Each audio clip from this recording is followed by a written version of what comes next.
Bueno, hola, buen día. Vamos a dar unos minutitos hasta que se conecten las licenciadas. A ver,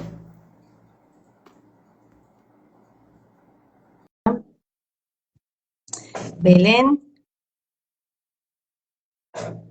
Hola, Belén, buen día. Hola, hola ¿Cómo Estela, estás? ¿cómo andás? Muy bien, ¿cómo estás vos? Bien, vamos a esperar a Nati, a ver si se conecta, si arrancamos. Bueno, a ver,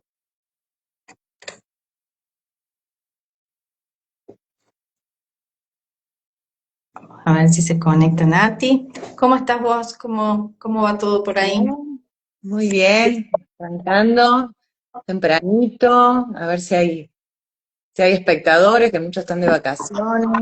Ahí está. Buenas, Hola, Nati, buen día. Hola Nati, a ver, ahí me escuchan bien. ahí ¿Sí? sí. Sí, bien, ahí ¿Vos estamos nos recién. escuchás a nosotros bien?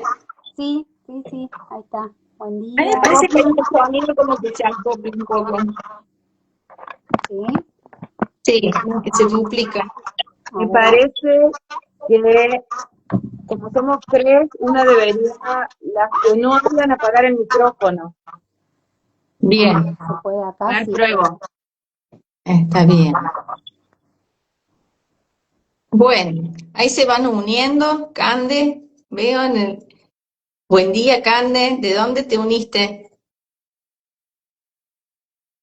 Ay, bueno. Bueno, empezamos. ¿Qué tema que vamos a tomar hoy, no?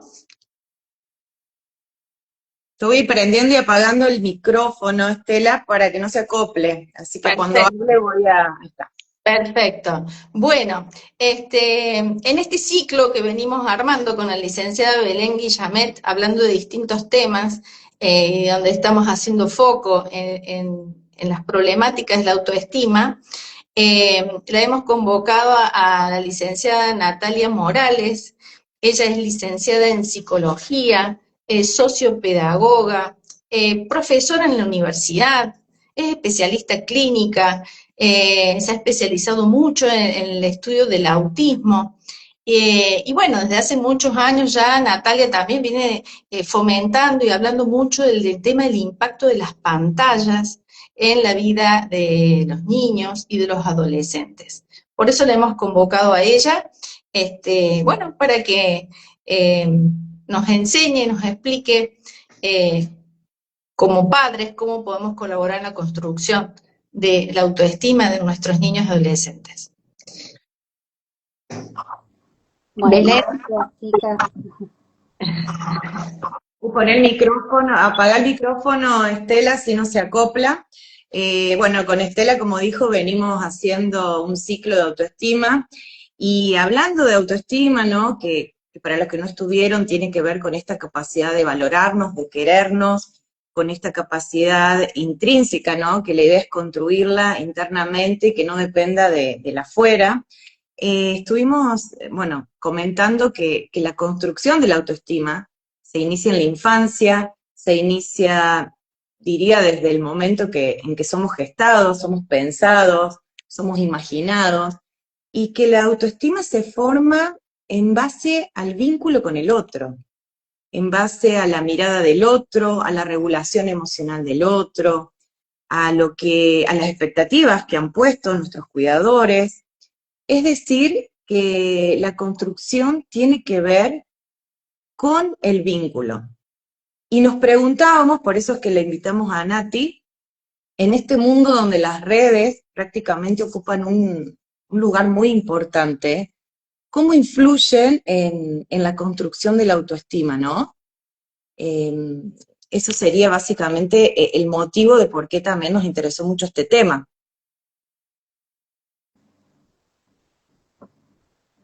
No Bueno, sé, Nati, si sí, querés claro. primero Que quiere decir definir. que, bueno, en esta construcción de autoestima, como decíamos, está la influencia de la familia, los seres más allegados a ese niño, ¿no? Pero también no solamente influye eso, sino toda la vida extrafamiliar, ¿no? La influencia de la escuela, el deporte, los amigos, la mirada de un profesor, ¿no? Cómo van validando al sujeto, esa interacción de factores familiares y extrafamiliares. Y esta preponderancia que han tomado las pantallas en las últimas décadas, y creo que van en aumento, ¿no? Que socialmente están tan insertas y que, bueno, forman parte de nuestra vida y que impactan en nuestra vida.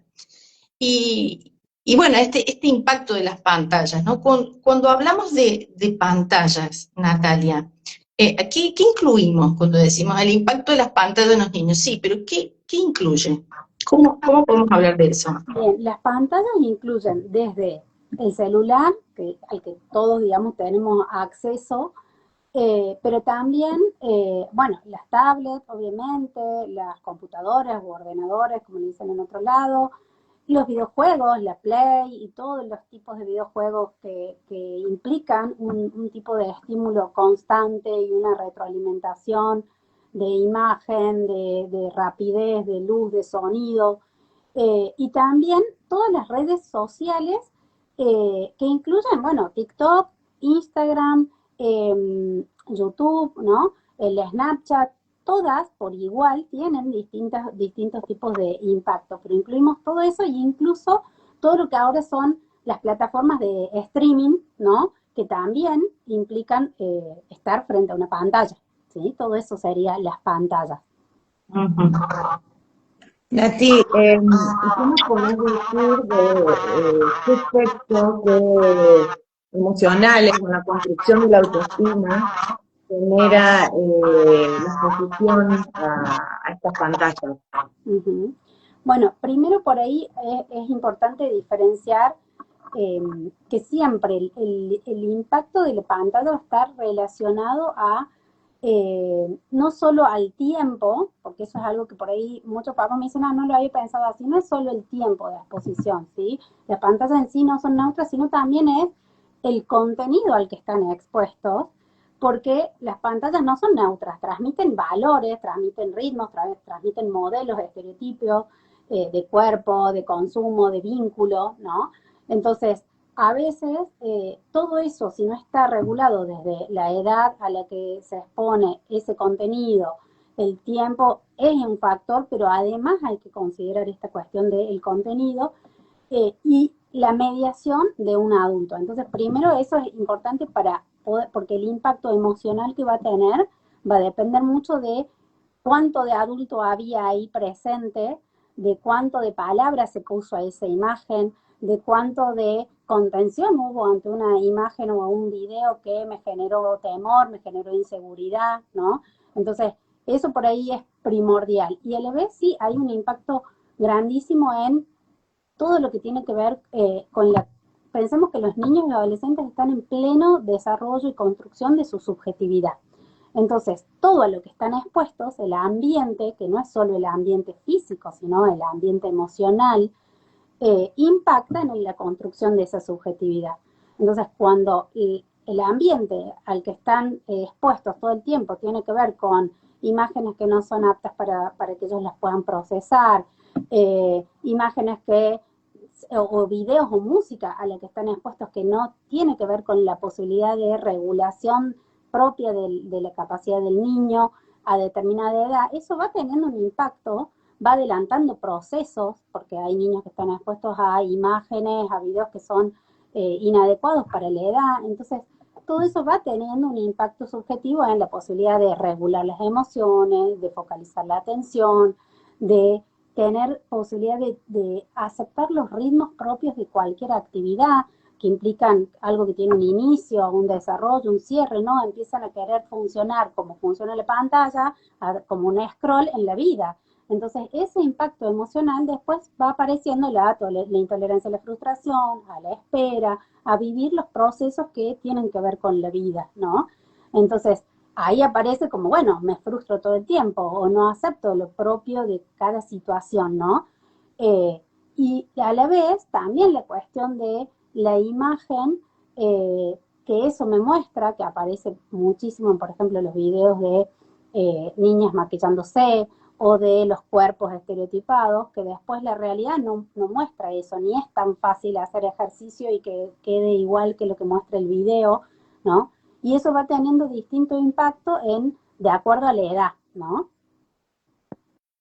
Sí, eso te iba a preguntar, si en base, teniendo en cuenta la construcción de la autoestima, ¿qué diferencias hay desde la exposición en la infancia y la exposición en la adolescencia? ¿Qué genera, ¿no?, en niños y adolescentes? Bueno, por ahí el impacto en sí de la pantalla eh, tiene en exceso, sin una, como decía, sin una regulación adulta, una presencia, tiene un impacto a nivel neurológico, cerebral, en las dos poblaciones, si bien diferenciamos infancia y adolescencia. Porque en el niño es un cerebro inmaduro, en pleno desarrollo, en todos sus aspectos, desarrollo sensorial, motor, emocional, y ahí empieza a aparecer el teléfono como una figura, un objeto, pero que está en una presencia constante y hay una dependencia, empieza a aparecer esta dependencia, esta búsqueda de gratificación constante. La autoestima se construye, como decía Estela antes, desde la afuera, desde la imagen y la mirada que me da ese adulto, ¿no? Entonces, si hay una necesidad de validación, de presencia, de mirada, pero eso no está o está obstaculizado, muchas veces está, yo veo muchos padres que están presentes, pero la verdad es que el pantalla termina obstaculizando eso, ¿no? Porque incluso da mensajes contradictorios a lo que yo como adulto presente puedo estarle dando, ¿no? Entonces muchas veces no es que el adulto no está, es que la pantalla obstaculiza el registro de eso, o incluso minimiza el mensaje y pasa a ser más importante el mensaje que me da la pantalla, la devolución que me da la pantalla, eso en las dos edades, en la infancia y en la adolescencia, y empieza a haber como una autoimagen o una confianza como frágil, ¿no? Basada solo en el estímulo externo y no en la posibilidad real de yo puedo, yo me siento capaz, yo, por más que les digamos, ¿no? Porque aparece como esta imagen totalmente opuesta o idealizada justamente que muestra otra cosa. Y la identidad en el niño todavía no está consolidada, ¿no? Es un proceso que se va dando en el desarrollo y que tiene que ser sí o sí dependiente del otro y de esa mirada. En la adolescencia, lo que vamos a ver es que el cerebro, en el proceso en el que está, es en plena reorganización. Ya hay un cerebro que va intentando madurar, pero que se encuentra en esta etapa de que se llama la poda neuronal. Esa poda neuronal es muy importante porque implica como dejar de utilizar áreas que por ahí ya no eran tan eficientes, o incluso siempre yo digo que es una segunda oportunidad muy importante para reconectar en el vínculo, para promover por ahí actividades o hábitos que no se habían promovido antes. No es que ya todo está perdido, al contrario, es una muy buena oportunidad.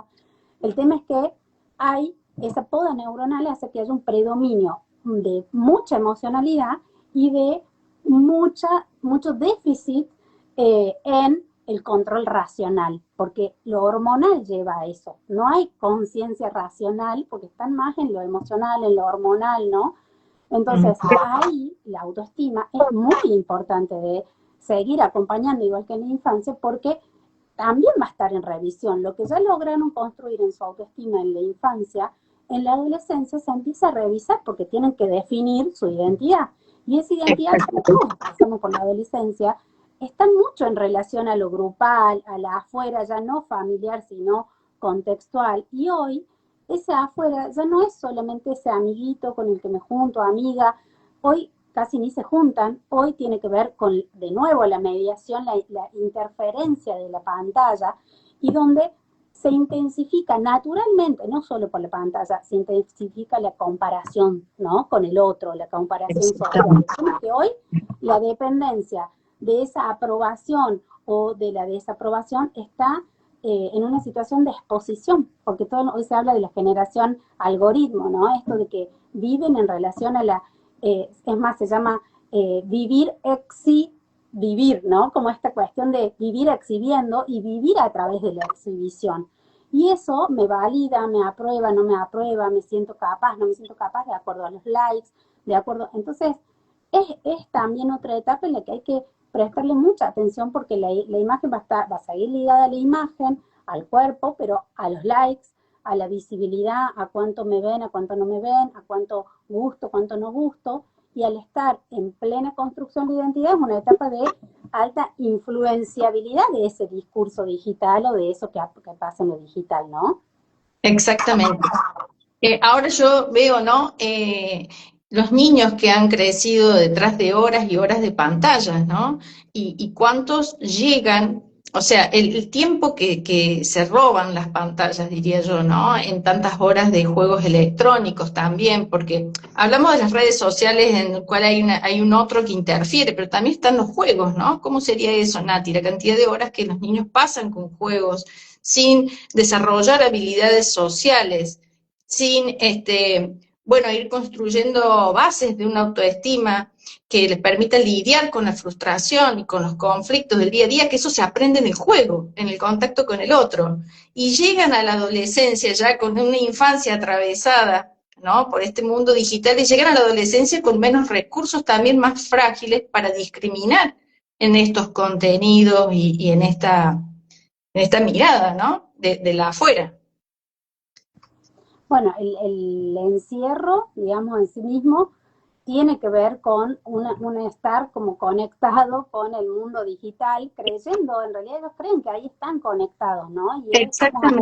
una época en la que hay mayores tasas de suicidio, donde se hicieron estudios donde niños que estuvieron expuestos desde temprana edad, en la adolescencia, hay mucha más probabilidad de tender a pensamientos suicidas, a suicidios y a todo lo que son los trastornos de ansiedad, de depresión, están también en aumento en los últimos años justamente a causa de esto, ¿no? Entonces, los adultos tenemos que tener en cuenta eso, que por más que estén conectados, yo siempre hago esta pregunta que en realidad no la inventé, sino que la saqué de un libro que habla de crianza digital, que es ¿dónde está más seguro un adolescente, por ejemplo? ¿No? ¿En un boliche, entrando a un boliche o en su habitación? ¿No? Y muchas familias creen que en su habitación y por la pantalla pasa el mundo con todos los riesgos que tiene el mundo, ¿no? En un boliche al menos va a estar con alguien, al menos alguien puede ver algo, al menos ahí está solo. Y eso es lo más grave. Hoy las infancias y la adolescencia muchas veces viven muchas situaciones dolorosas en soledad. Y eso es Sí. lo más difícil de realmente tramitar después, ¿no? Nati, esto que vos decís de que es más seguro, ¿no? Bueno, las estadísticas hablan también del acceso a la pornografía, ¿no? A edades tempranas, 8 años. Bueno, hablar de las tasas de suicidio, autolesiones, ansiedad, depresión. Y en la infancia, esto también te quería preguntar, bueno, uno ve que llegan, bueno, hay mucho retraso del lenguaje, muchos retrasos a nivel cognitivo por el exceso a pantalla. Han llegado a consultas, y se ve mucho para que vos que trabajás mucho con autismo, muchos diagnósticos de autismo que no son exactamente autismo y tienen que ver con las pantallas. Sí, la pantalla genera un retraso en el desarrollo cuando es usada. Ustedes saben que hay academias, digamos, de pediatría que plantean que hasta los 2 años, en España fueron más extremos, ya plantean que hasta los 5, en otros lados, en Chile, por ejemplo, ya están planteando que hasta los 6 años, 0 pantallas. Entonces, imagínense lo mal que estamos, porque los niños están expuestos, algunos a partir de los 2, otros desde mucho antes, y eso va generando un impacto en el desarrollo del habla, en el desarrollo motor, en el desarrollo de el pensamiento, porque el hablar justamente tiene que ver con el desarrollo de la posibilidad del pensar. Eh, y yo sí tuve experiencias concretas, como vos decís, Belén, yo evalúo autismo, entonces por ahí llegan niños a los que el neurólogo, por ejemplo, deriva para realizar la evaluación, en el que el niño tenía, si yo evaluaba y consideraba solamente aspectos concretos de la escala, sí tenía autismo ese niño, pero en realidad, en lo numérico y en lo, pero obviamente que uno es un análisis clínico que hace y también viendo el contexto. Ese contexto de ese niño había sido expuesto a pantalla teniendo 2 años, todavía no 2 años, casi 2 años iba a cumplir, 6 horas diarias de pantalla. Entonces, lo que hice, considerando todo esto, es decirles que vuelvan en 6 meses, que lo íbamos a reevaluar, pero que en esos 6 meses había que hacer un detox de pantalla en ese niño, con todo lo que implica todo lo que tiene que ver con conductas de abstinencia, ¿no? Entonces se hizo un acompañamiento para una reducción gradual de las pantallas y a los 6 meses se evalúa, ese niño no tiene autismo, ¿sí? Es un niño que se le empezó a dar todo lo que un niño necesita, juego libre, tiempo de juego en el piso, actividades al aire libre, en la naturaleza, compraron un perrito, digo, hay como mucho de esto, no vamos a decir que el autismo no existe por eso y que hoy todos los niños, pero realmente hay que evaluar el contexto en el que se desarrolla, valga la redundancia, el desarrollo de cada niño, ¿no? En el diagnóstico tiene que estar inevitablemente la pregunta de cuántas horas de pantalla. Al consultorio había llegado una chiquita de 4 años que casi no hablaba, y cuando se le pregunta a la mamá cuántas horas de pantalla tenía la nena, dice 8 horas. Y es como que le hizo un clic y dice, una jornada laboral. Bueno, por suerte era una mamá muy comprometida y empezó a quitarle las pantallas, y esto que decía el síndrome de abstinencia. En una semana nos contó cómo la nena tenía ataques de ira, enojo, frustración, pegaba. Pasado esa semana, es como que el sistema nervioso es como que se calma. Bueno, el progreso de esa chiquita, cómo empezó a hablar. Bueno, ahí tenemos un factor que los padres por ahí piensan en una cuestión neurológica o no sé, que ya traen, y cómo, limitando el uso de pantallas, hay cambios en la construcción del psiquismo, básicamente. Sí, totalmente. Entonces es importante porque incluso con un niño puede haber cierta predisposición también, ¿no? En la cuestión del retraso, por ejemplo, en el desarrollo y estar expuesto a estímulos que no favorecen el despliegue, pero la cuestión es hacer una consulta temprana, la detección temprana permite justamente orientar el pronóstico y la evolución de cada niño. Vos, Estela, justo en el chat preguntaron algo de Roblox y vos habías mencionado lo de los juegos. Roblox es uno de los juegos que más dependencia generan, que más adictividad generan. Y realmente los niños prefieren, me pasó de familias que estaban de vacaciones en el medio de una montaña en una actividad y no quiero volver porque hay un evento de Roblox, ¿no? Entonces,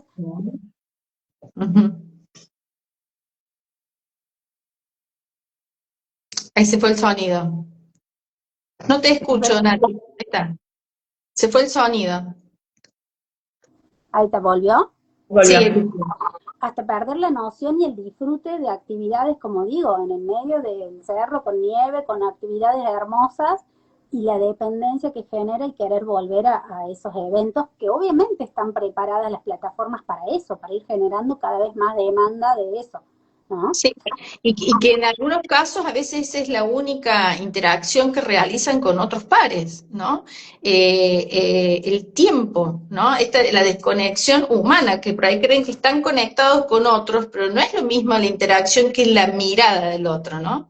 Tanto que se aprende en el juego vivo, ¿no? En presencia, ¿no? Todo lo que los niños ahí, desde caerse y levantarse, ensuciarse, negociar, ¿no? En un juego con otro amigo jugamos a la pelota o jugamos al tenis, o, ¿no? Todas esas habilidades sociales que se entorpecen por la falta de contacto humano, ¿no?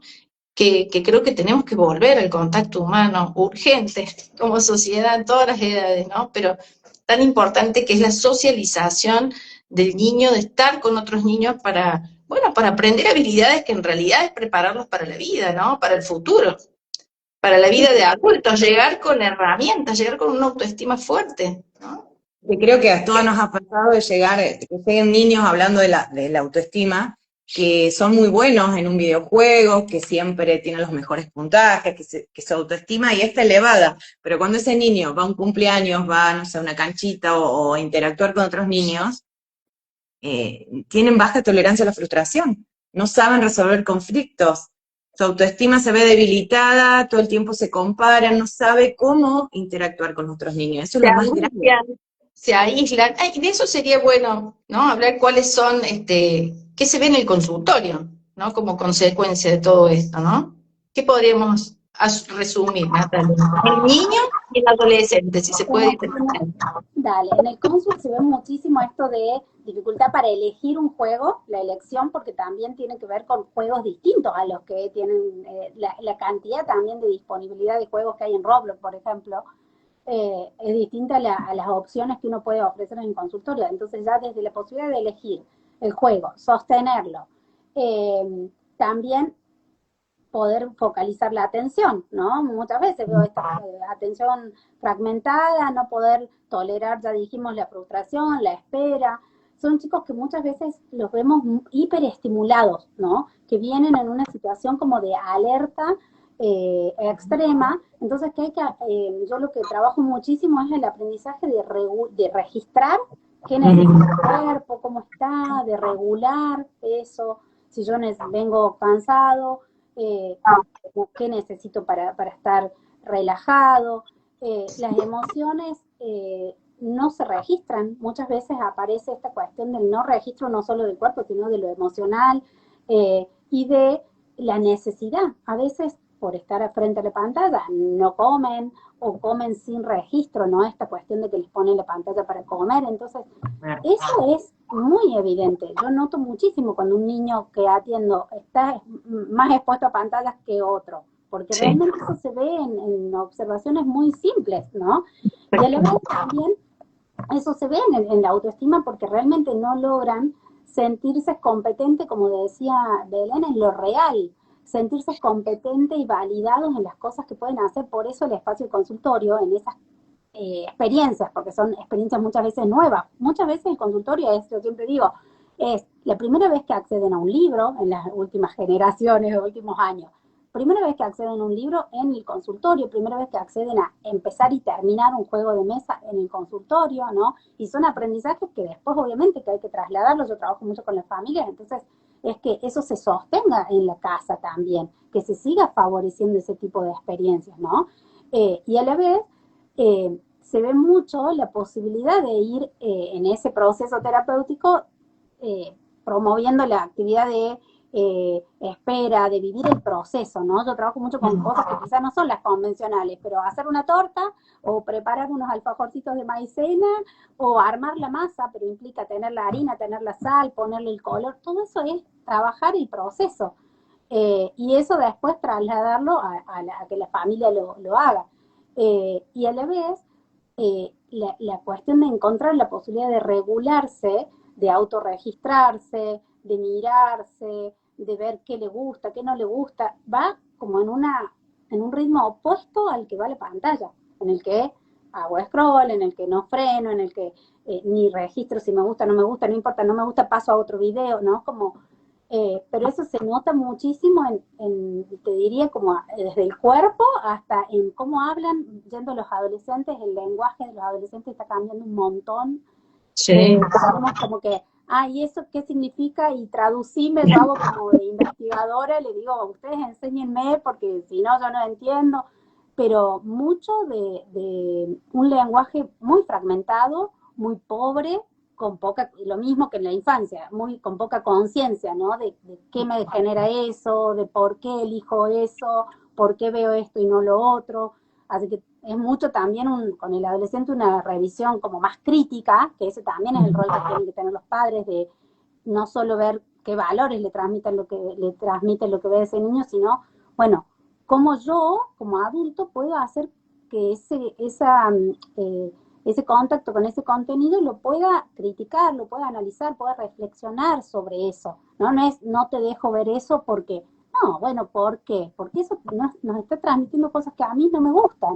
Yo con mi hijo hago mucho ese trabajo, ¿no? No es solo el límite como rígido, sino también, bueno, esto no te hace bien, esto fíjate cómo te pones cuando ya, porque pasa que va a otros lados y juega, porque también tiene que socializar y muchos con los que socializa juegan al Roblox o pero es el qué pasa cuando vuelven o qué pasa cuando ya estuvieron expuestos a eso. ¿no? Eso podemos hacer mucho como adultos. Bueno, Sí, esto que decís, Nati, perdón, Estela, esto que decís de que volvemos a lo mismo, que la autoestima se construye en el vínculo. Cuando hablabas de los registros emocionales en la alimentación, a ver, nunca me voy a olvidar de haber ido a una clínica y ver una mamá con el bebé acá, habrá tenido 2 meses, y la pantalla acá, cuando la construcción psíquica de ese niño empieza con uno le pone palabras, intención al bebé, el bebé no aprende por sí mismo, uno le va diciendo, tenés hambre, tenés frío, ¿qué te pasa? ¿Estás triste? ¿Estás enojado? Bueno, ¿qué hace esa pantalla ahí? Bueno, eso es, volvemos a lo mismo, ¿no? La importancia del otro en la construcción psíquica y de la autoestima. Que vos le puedas decir a tu hijo, bueno, ¿qué te pasó con esto? ¿Qué sentís? ¿Te dio miedo? Es algo que las pantallas no lo van a hacer. Y es el gran riesgo que se está viendo en las infancias. Y en las adolescencias, esto que decías, ¿no? Esta comparación, estas expectativas tan poco realistas. Cuerpo, las vidas perfectas, el éxito rápido, donde no hay proceso. Volvemos a que no hay proceso. y todo esto lleva a una generación frágil, ¿no? De jóvenes frágiles, sin tolerancia a la frustración, que ni bien no les sale algo en la vida, caen en depresión, mucha tristeza, mucha soledad, mucho aislamiento, una vida pobre, ¿no? Que lleva a la infelicidad, ¿no? Eh, Eso, Estela, te digo, ¿sabes qué es lo más visible? Es esta vivencia de el todo o nada, ¿no? Es como que se va perdiendo, como dije, la cuestión del registro del proceso, pero también de la valoración de las pequeñas cosas simples del día a día. Es como una autoestima tan dependiente con esa fragilidad de la afuera, que lo propio, que implica un esfuerzo grandísimo para cada adolescente que está, como dije, en reorganización, en esta poda neuronal, implica un reaprendizaje de muchas cosas. Eso de la edad del pavo no es solo porque nada, un dicho, tiene que ver con que realmente pierden habilidades y uno dice, pero ¿cómo? Si hasta hace un tiempo podía hacer esto y ahora no, es un esfuerzo grandísimo que les lleva. Entonces, si encima la pantalla me dice todo es fácil, pero yo intento y me cuesta un montón, es una frustración mucho más grande. Y ahí la autoestima, ahí es donde tiene que haber presencia, porque si no, realmente están tan vulnerables que la afuera termina ocupando todo y no pueden ver nada positivo de ellos mismos, porque es mucha la distancia entre esa imagen y lo que ellos ven, que tantísimo les cuesta en el día a día, ¿no? y como padres, Nati, ¿cuáles serían esas señales eh, que nos alertan que está afectando la salud emocional en nuestros hijos?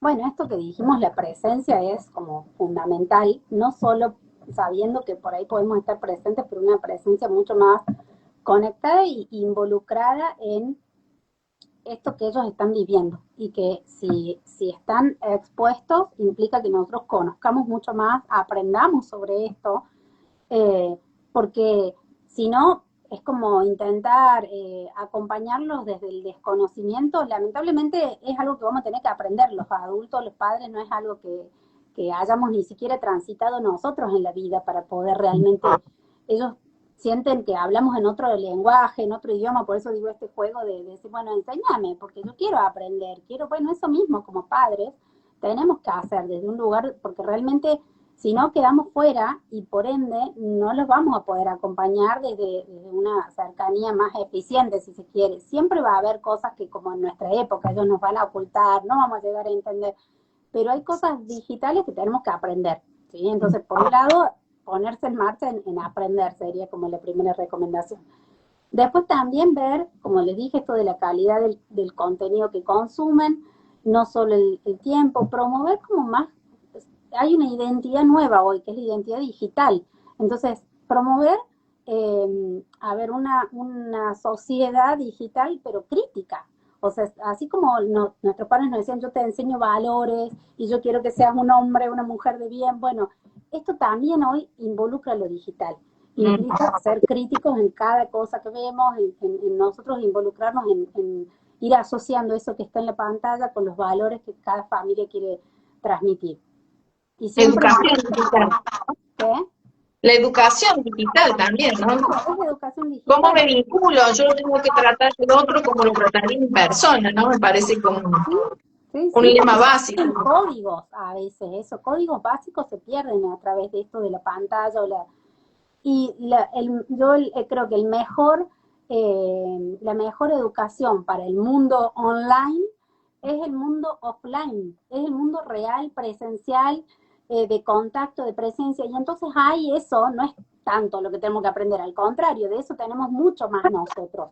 Entonces confiar en que esos recursos y esas capacidades las tenemos para transmitírselas, para decirles que esto sí vale la pena. Van a ir obligados, van a ir enojados a esta actividad, a esta experiencia. Sí, pero implica sostener eso, porque si dejamos que quede aislado una pieza, estamos exponiéndolos, estamos no brindándoles estas herramientas necesarias del mundo real, y también nosotros mismos salir, esa es como una principal recomendación, salir del automático, de estar como en actividad online constante, aun cuando trabajamos con esto, pero también tener claro que hay tiempos, espacios en los que no puede la pantalla opacar todo, ¿no? Exacto.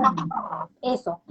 Tomar el control. Siempre yo digo, hay que tomar el control. Esto ya no lo podemos frenar. Para mi gusto ya le pondría un freno hace rato todo este avance, ¿no? Pero tomar el control, usar estas herramientas, pero nosotros decidimos cuándo. Nosotros le ponemos tiempo y cuidamos nuestros espacios de privacidad, ¿no? Como adultos, como adultos tenemos que dar el ejemplo también, ¿no? Porque nuestros hijos aprenden de nosotros, ¿no? Para poder... Me encantó esto que dijo Nati, de que si hay algo que nuestra generación podemos transmitirle a nuestros hijos es esto, que nosotros vivimos lo real. Entonces lo tenemos interiorizado, podemos empezar a transmitirle ese entusiasmo, que acá como dice Vane, también hay una responsabilidad nuestra, que estemos disponibles para el acompañamiento. No depositar todo, bueno, te traigo al niño, al adolescente, fíjate qué haces. También, bueno, volver a esos recuerdos, no sé, esas niños interiores que tenemos, recordar qué hacíamos, con qué nos divertíamos y transmitírselo con entusiasmo, porque bueno, eso por suerte lo tenemos construido, está en nosotros, entonces esto de estar disponible también para... Exactamente. Bueno, para ir finalizando, me parece que ha sido muy productiva la reunión de hoy. Hay un tema que da para hablar. Sería bueno que nos dejen comentarios si hay algo que les gustaría profundizar, por ahí podemos organizar alguna otra charla. Natalia, vos estabas haciendo, ¿no? Unos talleres para padres, educadores, abiertos al público, ¿no? Trabajando en cómo fortalecer el vínculo entre los adultos y reducir el mundo de las pantallas, ¿no? ¿Estás en algo de eso ahora este año? Sí, está terminando un curso taller que empezó en diciembre, pero quienes puedan acceder quienes quieran pueden acceder, pero al formato asincrónico grabado, se llama Infancia sin pantallas, la magia de fortalecer vínculos y reducir pantallas, que es todo un proceso de un mes de acompañamiento en el que los acompañamos a eso, a ver qué se puede, a ver qué es real esto, a que no es algo imposible, a que obvio que lleva esfuerzo y implica aprender, pero se puede.